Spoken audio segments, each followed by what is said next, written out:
Avoir un CRM est primordial pour une entreprise.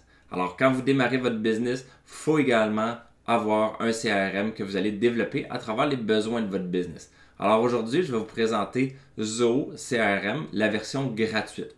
Il y a une version gratuite qui offre des paramètres de base, des options de base, mais il y a aussi la version payante qui permet d'avoir beaucoup plus de fonctionnalités. Mais aujourd'hui, je vais me limiter à ce qui est possible de faire avec l'option gratuite. Donc, je vais vous le montrer et vous montrer un peu comment vous pouvez l'utiliser. Donc, je vous partage mon écran.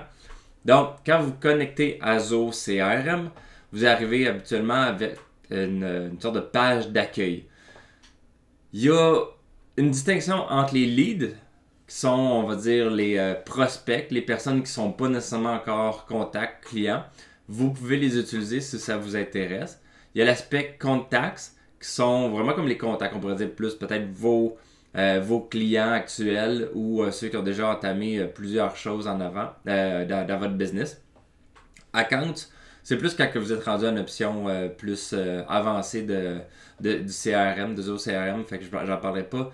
Deals, ça peut être intéressant, c'est quand que vous avez un client qui veut acheter quelque chose. Ça, c'est sûr que c'est pas juste une question de produit ou service unique et relativement simple. Ça, c'est plus, mettons, l'achat ou un gros produit, un gros service qui peut coûter peut-être des milliers de dollars. Et Deals permet de faire une sorte de tracking de tout ce qui se passe. Les calls qui sont les appels, les meetings qui vont être en lien avec Zoho Meeting pour faire des one-on-one. Task, c'est très intéressant, c'est une gestion des tâches en lien avec chacun de vos clients, prospects. Report, c'est juste des rapports. Campaign, c'est pour envoyer des courriels, mais en réalité, je vous recommande fortement d'utiliser Zoho Campaigns à la place.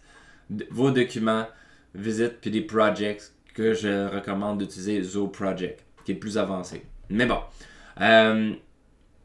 Donc, ce que je vais faire, c'est que je vais juste vous montrer quelques outils que vous pouvez, pas d'outils, mais comment on peut fonctionner. Fait que là, ici, vous voyez, il y a un petit plus. Si vous cliquez dessus, vous pouvez faire plus lead, contact, vous pouvez tout faire ça. Donc, on va faire un lead, okay? Juste pour vous le montrer. Donc, le nom de la compagnie du lead. Mettons, je vais marquer compagnie test. Après ça, first name, prénom, test.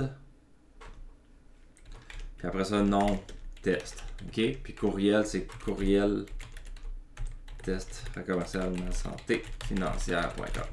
Là, vous pouvez marquer un numéro de téléphone. Et vous pouvez mettre ici, il y a lead source. Donc, il y a quand même quelques affaires que vous pouvez choisir. Fait comme ça permet de savoir où vous avez trouvé votre client. Lead statut, ça c'est plus le statut de votre lead. Fait que là, à ce moment-là, vous avez essayé de le contacter dans le futur, vous avez réussi à le contacter. Un prospect qui est pas bon, qui est perdu, un mauvais prospect, un prospect qui n'a pas encore été contacté, qui a été préqualifié peut-être avec un appel ou avec un certain système, puis non qualifié aussi. Donc, vous avez la possibilité de choisir, vous pouvez mettre des informations de base supplémentaires. Vous avez ici des informations par rapport à l'adresse et une petite description, on va dire, je sais pas, on va dire gestionnaire de l'entreprise test. Donc, c'est une petite information que vous pouvez marquer, vous pouvez faire save.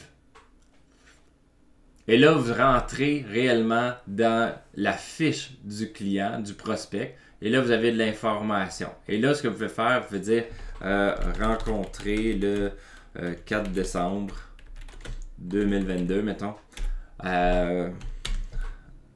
au marché de Noël, on va dire.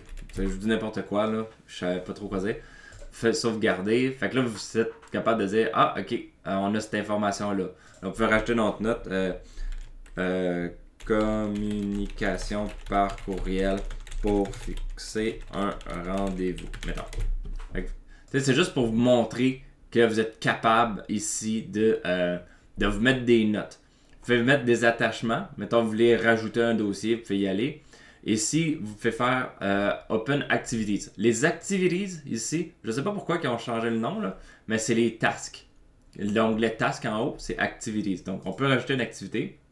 Donc, on va dire Task. Ah, ben en réalité, c'est ça. Vous pouvez rajouter le Calls, Meeting puis Task, c'est vrai. C'est parce que moi, je vais tout le temps c'est tout le temps juste des tasks que je fais, là. Vous pouvez rajouter un task. On va dire envoyer courriel suivi numéro 1, mettons. Là, on peut marquer une date. On va dire demain dans mon cas. Vous pouvez mettre un reminder pour dire que vous allez avoir l'alerte, ça va être soit un pop-up. Donc, vous pouvez mettre un reminder. Donc, mettons done. Moi, je veux juste l'enlever parce que j'ai pas le goût que ça d'être rappelé de ça. Vous pouvez faire un repeat du reminder aussi. Fait que save. Fait que là, vous l'avez ici. Puis là, on va faire un exemple aussi de meeting. New meeting. Puis là, on peut dire... on peut marquer la date. Je vais le laisser comme ça. Le participant, host. Puis là, vous pouvez le sauvegarder. Et calls. Je te donne le call log call. Ça veut dire un call qui est prévu ou on va dire un appel qui a été fait. Mettons call type inbound, outbound ou manqué. Fait que, mettons, on va dire, ben, j'ai essayé de l'appeler puis ça n'a pas marqué. Ça n'a pas marché, tu sais. Donc, ok, ouais, ben lui, il vient d'un close parce qu'il a été fait en réalité, là. Mais si je le mets ici, on va en faire un qui est schedule a call. Ben, je le laisse comme ça, là. Juste pour le simple. Donc, techniquement, là, en ce moment, si je vais dans Leads, on voit le client. Ben, le prospect qui a été rajouté. On voit ici aussi, justement, qu'il y a un appel qui doit être fait aujourd'hui. Si on va dans Calls, on va aller voir qui a été ici. Lui, il a été manqué, puis lui, ben, il est à faire. En lien avec le contact. On a les meetings. On a les tasks. Okay? Donc, si je reviens, on va dire, je reviens dans le lead ici. On va dire, bon, ben, j'ai envoyé le courriel. Fait que courriel de suivi numéro 1 envoyé. Donc, c'est envoyé. Puis là, je fais le petit crochet, marqué complété. Fait que là, ça c'est juste parce que le logiciel est nouveau. Fait que marqué comme complété. Fait que là, il est rendu dans la section des activités fermées. On peut faire la même affaire avec le New Meeting. Mettons, ici, le meeting, en réalité, lui, il va se changer quand que ça va être, quand la date va être passée, là, qui est aujourd'hui, cet après-midi. Fait qu'il va se passer après ça. Fait que quand que la date va être passée du meeting, il va se ramasser dans les closes. Puis les appels, on peut dire, ben, lui, il a été fait. On va dire qu'il a été complété.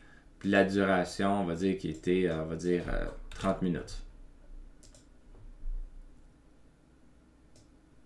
Ok, bon, il faut que je mette le start time. On va dire...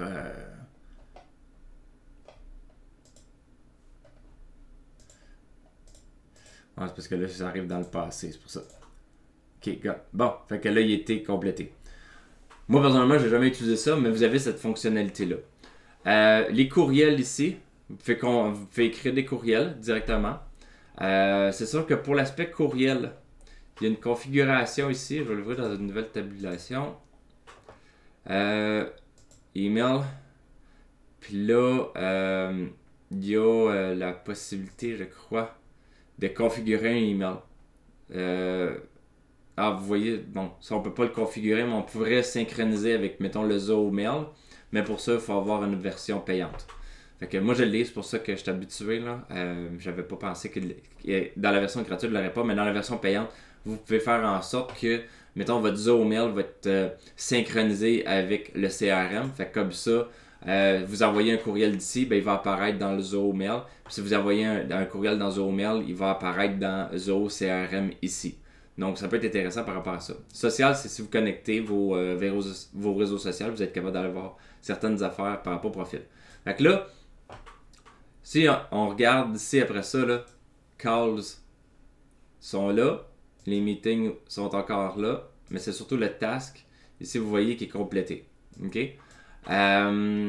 Dans Deals, on va dire qu'on on va créer un deal par rapport test. J'aurais dû le connecter avec... mais il n'y a pas d'account ici encore, là, mais il faut en créer un. Qui va être pour...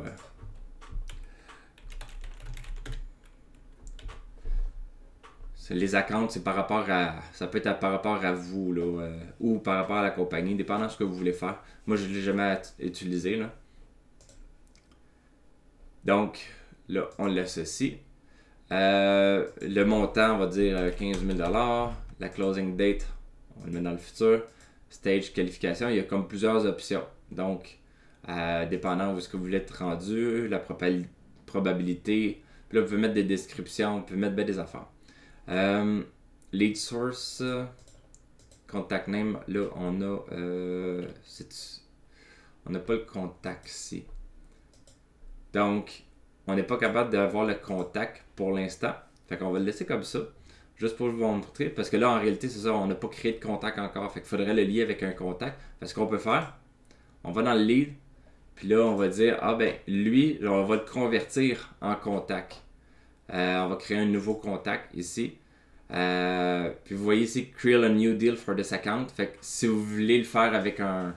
J'aurais dû passer par là, là. C'était juste... je suis un peu moins habitué avec les deals, je les utilise pas, moi. Vous pouvez ici, vous le convertissez. On va au lead. Vous voyez, il n'y en a plus de lead. Mais si on va dans les contacts, le contact est rendu là. Fait que là, techniquement, je pourrais venir ici et l'éditer, puis on va pouvoir mettre lui ici, le contact, fait qu'il va être lié à ce moment-là. Donc, on a, dans les contacts, on a le nouveau contact. Dans les deals, on a le deal ici. Fait que là, on est capable de voir différents, où est-ce que ça en est, dépendant les stages du deal. Là, on peut dire, ben là, on va dire qu'il est terminé. On va dire qu'il est ici. One stage, close, est gagné. Vous avez eu le montant. On va mettre la date. Sauvegarder. Fait que là, il est gagné. Donc, si vous allez retourner dans les deals, vous allez le voir. Il est ici dans les gagnés.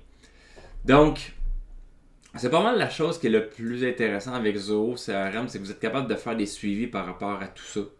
Donc, vous êtes capable de voir de l'information, vous pouvez mettre des informations dans les notes. Fait comme ça, quand vous avez à appeler une personne ou un courriel envoyé ou qu'on vous envoie un courriel, ben vous êtes capable de voir, ok, où est-ce que j'en suis avec cette personne-là. Et ça fait en sorte que vous êtes capable de réellement là, vous enlever de la tête bien du souci d'essayer de vous rappeler qu'est-ce qui doit être fait.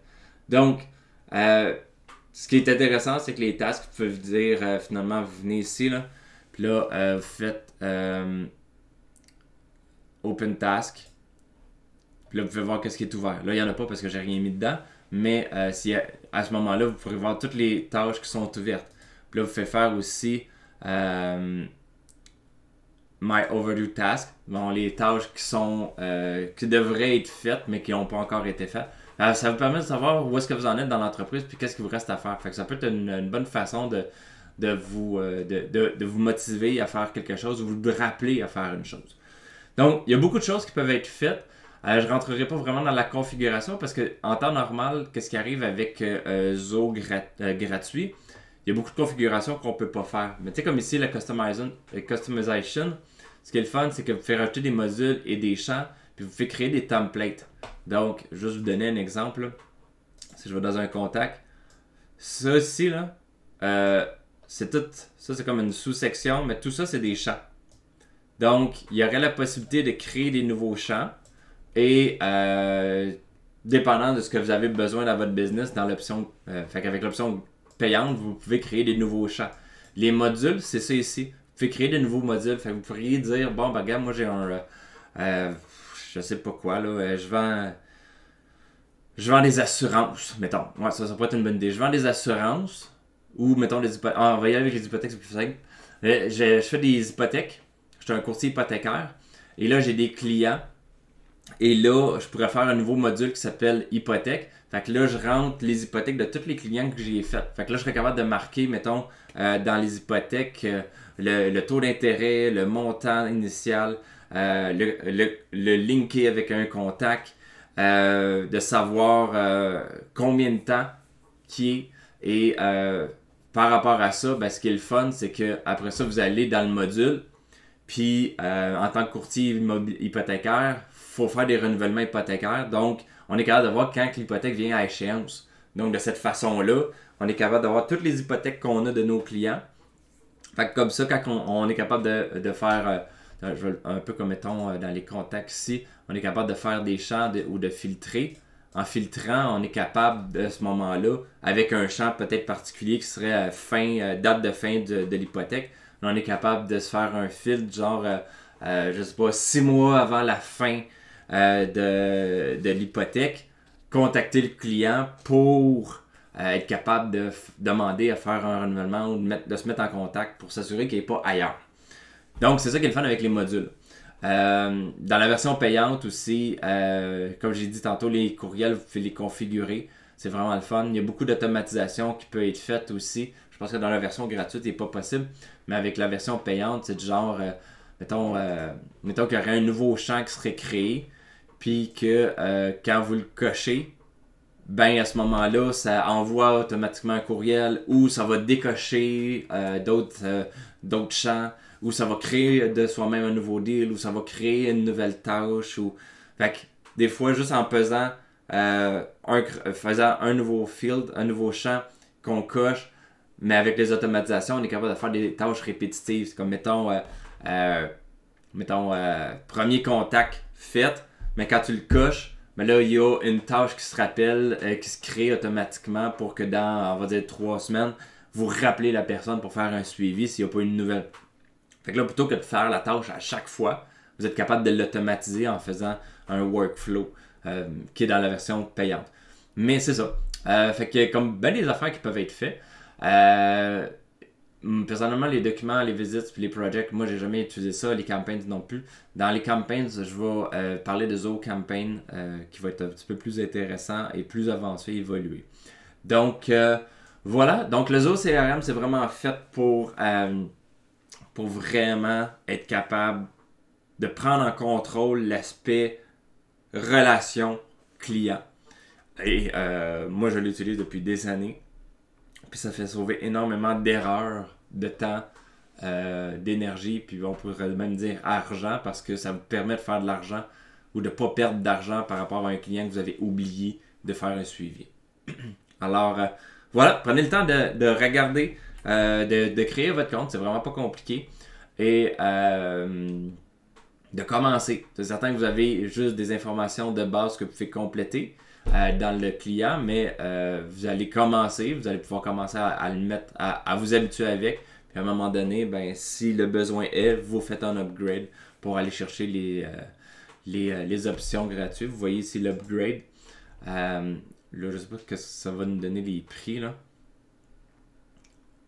Ok, bon, c'est ça. Vous voyez, on a le gratuit, on a le standard à 19$. Fait que le 19$, ça serait probablement l'option par la suite pour aller plus loin. Après ça, le professionnel à 31$. Fait que vous voyez comme plein de montants. Puis dans Zoho One, de mémoire, si on paye 50$ par mois pour le Zoho One, ça comprend le forfait entreprise de mémoire. C'est pour ça que je pense qu'il y a un petit astérix ici. Là. Donc, ça peut être assez intéressant là, de prendre un forfait plus élevé quand on commence à avoir beaucoup de prospects et de clients. Alors voilà, bon démarrage d'entreprise.